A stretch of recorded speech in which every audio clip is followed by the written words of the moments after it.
everyone. This is Dean on the scene, Dean Rogers, and we welcome you to the latest edition of Snapshots, where we talk to the entertainment people who make the world go round. As you know, on this edition of Snapshots, we are continuing our series of interviews in preparation for the upcoming Farpoint 31 convention at its brand new location at the Doubletree by Hilton in Pikesville, Maryland. It's coming up on February 9th through the 11th. So tickets are still available at farpointcom.com. Our guest today is an amazing, talented actor that I have the honor of talking to once again, especially since we were fellow navigators on our respective starships. He is an accomplished pianist. He began his lessons at the tender age of 3, but since then he has written for The Cleveland Show, worked as a PA on Family Guy. But for the fellow sci-fi fans just like me, he was the navigator turned chief engineer, Lieutenant Commander John Lamar on the wonderful series, The Orville and The Orville New Horizons. So ladies and gentlemen, welcome back and let's give a big boom to Jay Lee. Jay Lee, welcome back to Snapshots. How you doing today? Hooray. Thanks for having me, man. Anytime. It's great to have you back. I can't believe it's been about 2 or 3 years since the last time we saw it, right before the pandemic. Yeah, what was it? Was it what? I forget. Was it Atlanta? No, it was at Station Unity that we I think Oh, I was at Dragon Con last year, but we first saw yeah. it at Station Unity, the very first one. Oh, that's right. That's right. Yep. And funny enough, the person who runs Station Unity is actually my first officer of a Star Trek chapter that I now created a few months ago. Oh, that's cool. Congrats, man. Thank you, appreciate it. Now Well, thanks for having me. great to have you here.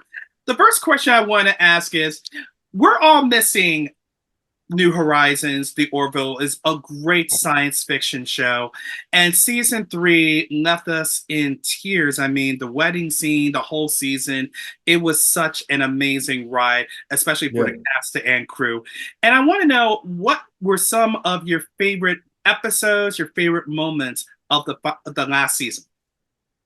Really, all of it, to be quite honest, because I think for the actors on the show, we didn't really approach it differently, Mhm. but we didn't know how the scope was going to be as big as it was with the New Horizon season.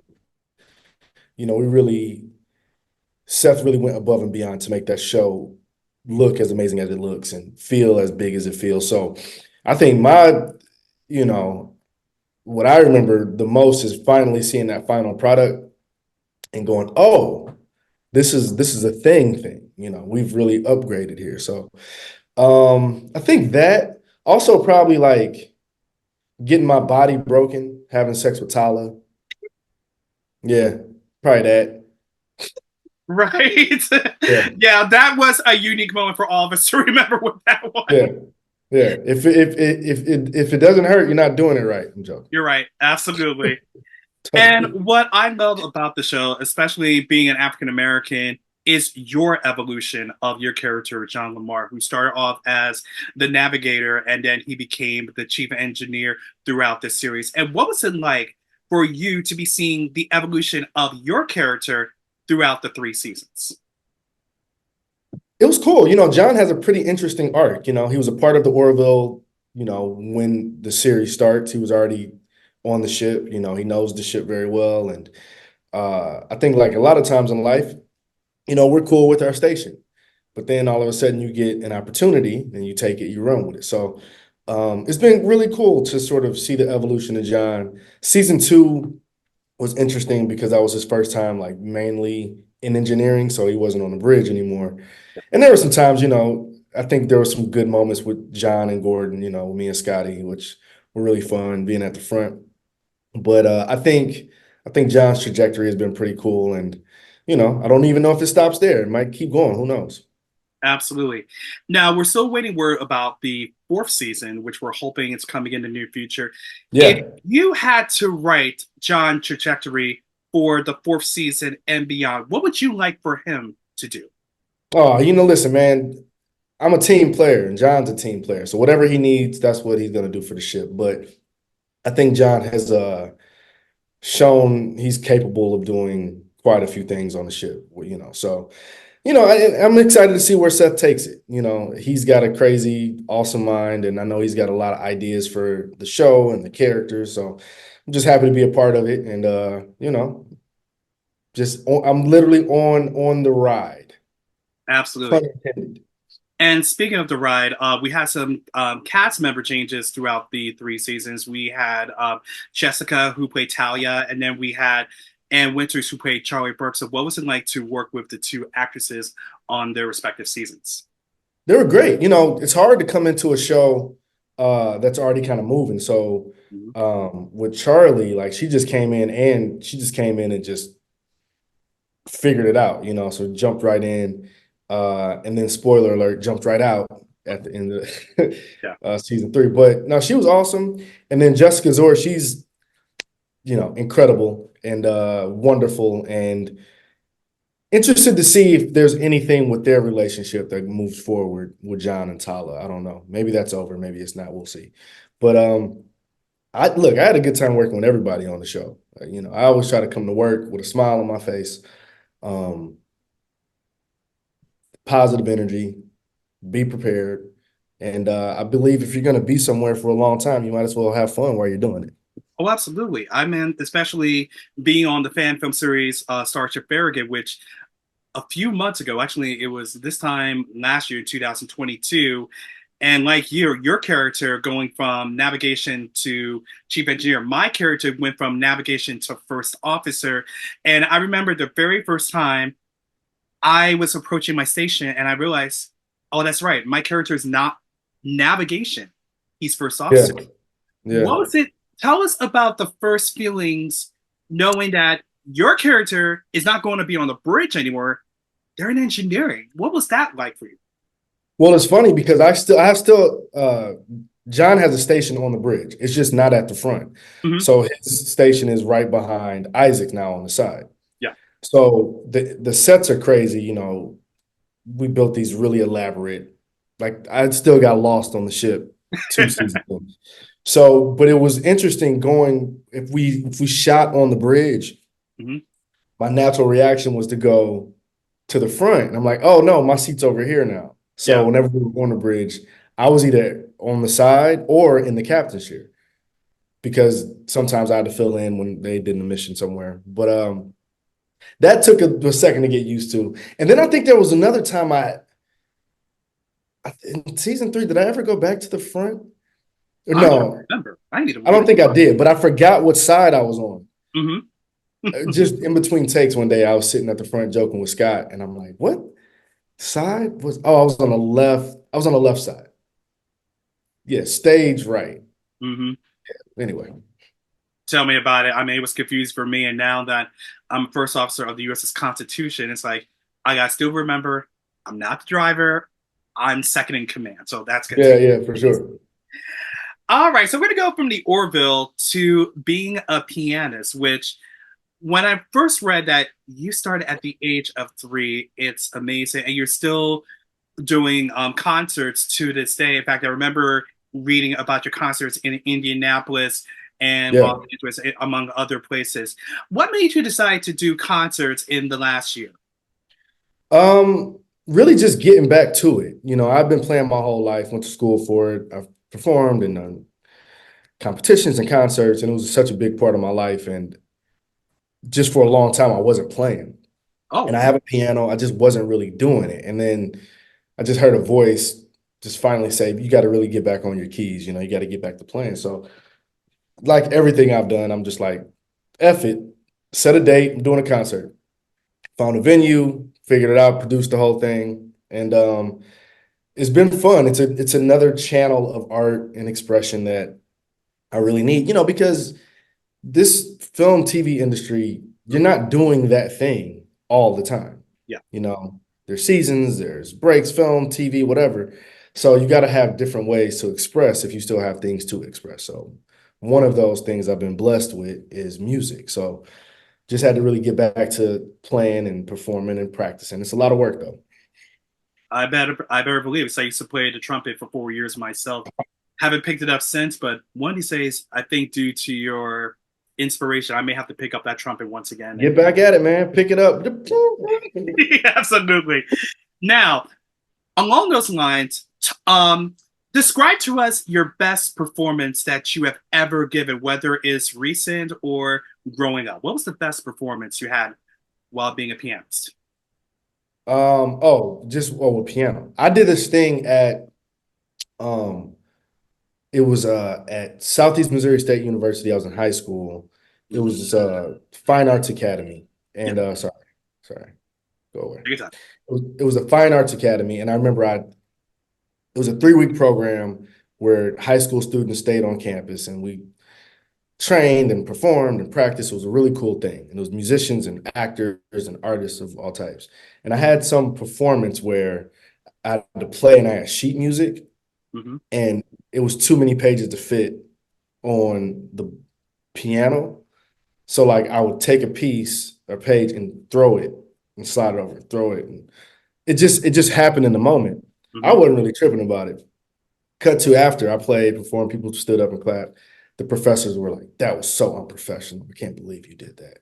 And I was like, "All right, whatever." What can you do? What can you do? All right. So, among the pieces you have performed over the years, what were some of your favorites? Chopin Ballade number 3, A flat major, because that was the piece I think I auditioned with to get into college.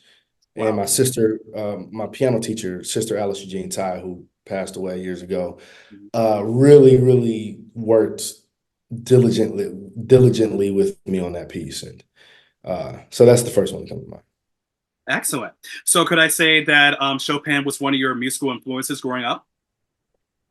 Man, listen, I listen to Chopin, I listen to Master P, I listen to Black Star, I listen to Debussy, I listen to Hall and Oates, Luther, Michael Jackson, let's see, Boys to Men, Oh, yeah. Alice in Chains. I like music.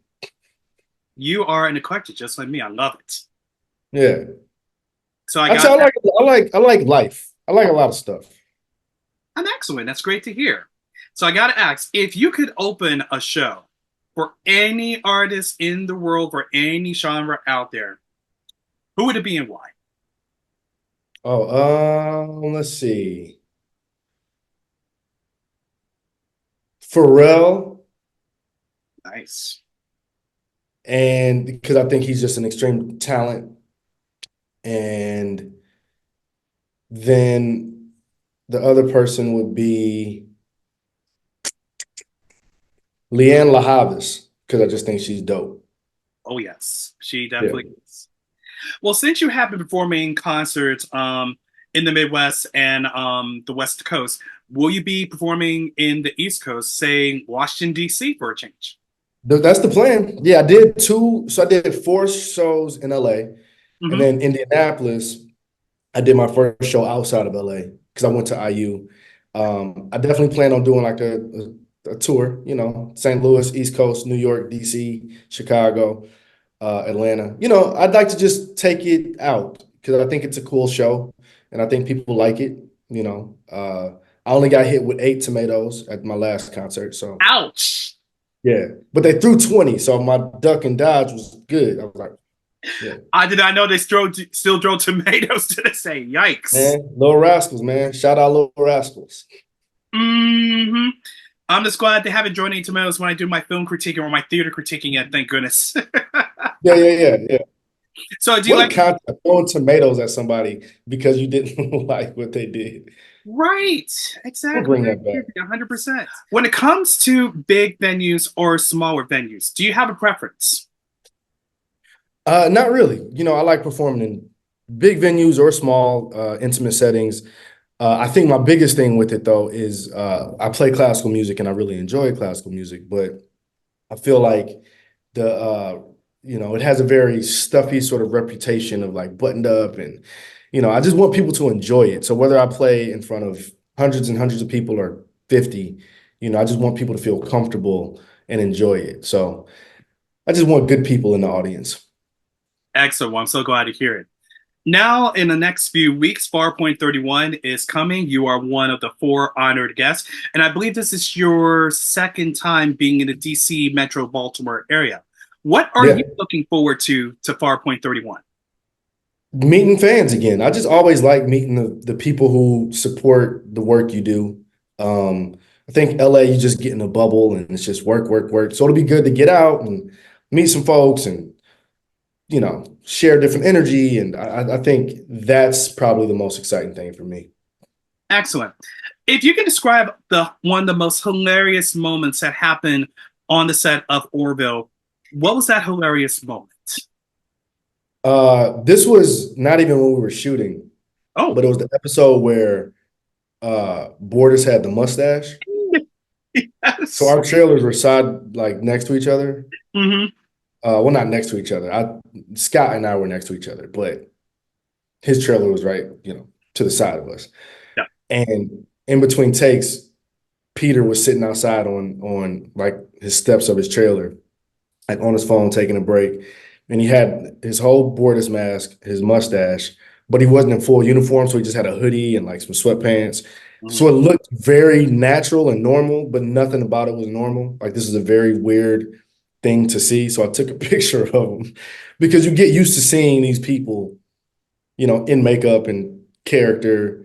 But then off the set, you're like, that's a weird thing to see. Mhm. So yeah, I was walking to set and I saw it and I just bust out laughing. I bet that is like definitely a hilarious story. When it comes to science fiction, as we've seen some wonderful African American characters over the years have grown, have changed, where do you see the evolution of African American characters in science fiction going forward, if you can project the course? Um, I think it's just like anything. Like black people just weren't invented in the 80s breakdancing. So we were Hmm. a part of history, we'll be a part of the future. So uh it's going where it should go, which is just more representation, more visual, emotional representation and storytelling. And it's just to be like anything else, it should literally just be like anything else. So uh hopefully just more and more and more. Black people are they're in space. Oh, yeah. Black people they're in space doing space stuff. Hmm. And we're both living proof of that. And especially since we got Area DeBose in the ISS movie coming out this weekend, I believe. Oh, dope. Yeah, yeah, yeah. That's what's Yeah, up. absolutely. So, what is next for you aside during the convention circuit? What's next for you? I have a film that I'm directing that I wrote. It's called Jacob Beats Up Nate. It's a dark comedy that I wrote, and very excited about that. We're in pre-pro now, hoping we get into production before we go back for another season of a very cool TV show. Hmm. So making that film, got a couple TV projects of my own that I wrote and created that I will be taking out as well and another concert. And then also I have my brand, Do Better University. Going to be launching a new spring line here in about a month. Doing a big pop-up event in St. Louis, Missouri, in March, my birthday weekend. Doing the first ever St. Louis pop-up and a DBU basketball run tournament. So that'll be kind of fun. Looking to take that activation out a little bit. And what else? Staying healthy, happy, positive, Hmm. joyful, fulfilled. Yeah, Yes. that's my goal for 2024. Well, speaking of DBU, talk to us about Do Better University. I want to hear more about it. I'm sure our fans would too. Yeah, no, I created a clothing line and a university and a lifestyle brand called Do Better University. Uh, I graduated two different classes. I got an East Coast chapter. Tuition was $1. You had to pay your tuition. Hmm. We're probably gonna do a summer school um, session. We do have some scholarships available. So you have to write an essay to get in. But literally, I just want to try to get people to do better in life. You can't always get people to do what you want them to do. Hmm. We can all do better. And I think as soon as we can slow this pendulum down of this or that, Yeah. everything is not so extreme. It's somewhere in the middle where we can find some commonality and love and peace and all that.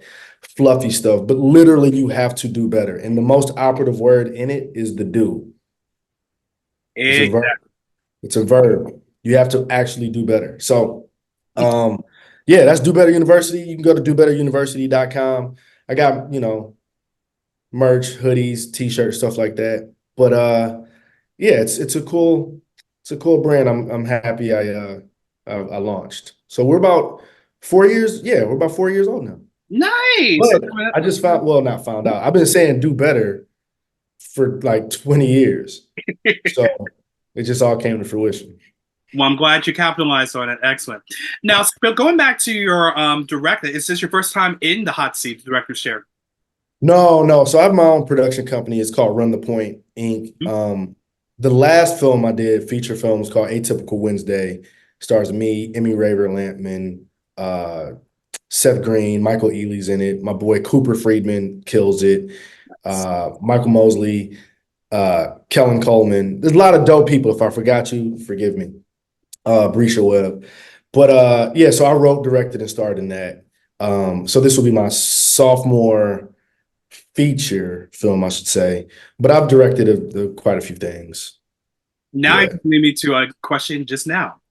What was the life lesson that you learned from your first time directing that you'll take into your second, your third, your fourth, and beyond when it comes to what's the life lesson? Well, I got to shout out my fraternity real quick, Alpha Phi Alpha, All right. because the thing I learned from that, which carries into everything I do as an artist or a professional, is there's far more solutions to problems, and you want to spend time on that, right? Mhm. And uh, leading with integrity, right? So when I made Atypical Wednesday, I was wearing a lot of different hats, right? Writer, director, producer, EP, actor, everything, right? And we had a very short window to shoot this film. And I've said this before, but before we started shooting on day one, I said to my crew, don't bring me a problem, right? You can bring me an opportunity, Mhm. but just, I got too many things on for a problem. So, it was one day somebody came up and they were like, Jay, we have a big problem. We have an opportunity to shoot in a new location. And I'm Mhm. like, perfect. Because that's something tangible you can fix. If you come to me and say, we lost our location, or this went left, or this broke, because every time you make a project, something is going to go a little bit awry. And the stuff you thought was going to work perfectly doesn't. And the stuff that you thought would never work somehow become the best thing in your project, right? But if you can become solution oriented instead of dwelling on the issue, again, do better, right? Then you have a better chance of making something that is can be good. So I think that is it. And also, you never have enough time. Yeah. You always want more time to shoot, to do another take, to set up another shot. So I guess the other lesson would be give yourself as much time as you can, and prep too. So by the time you get on the day, it's just putting out the smallest of fires. Mm-mm-mm. What a better way to end our snapshot of Jay Lee. And folks, Jay Lee's coming to town. Far Point 31, February 9th through the 11th. Remember, new location is at the Doubletree by Hilton at Pikesville, Maryland. Tickets are available, but remember, if you want to do the pre-reg, you have until the 31st of January. Go to farpointcom.com. This is Dina on the scene for the Rogers Review. And if you love this interview and want to check out so much more, check us out online anytime at the Rogers Review. Like us on Facebook, follow us on Instagram and Twitter. And don't forget to hit that subscribe button. And by the way, we are going to bring back some of our old interviews from the past 15 years, especially when I have more hair. So be on the lookout for that at the Rogers Review '09 on YouTube. Until we meet again, this is Dean on the scene, and a big boom to Jay Lee once again. Until, Boom. until we meet again, my friends, see you out there. Bye for now.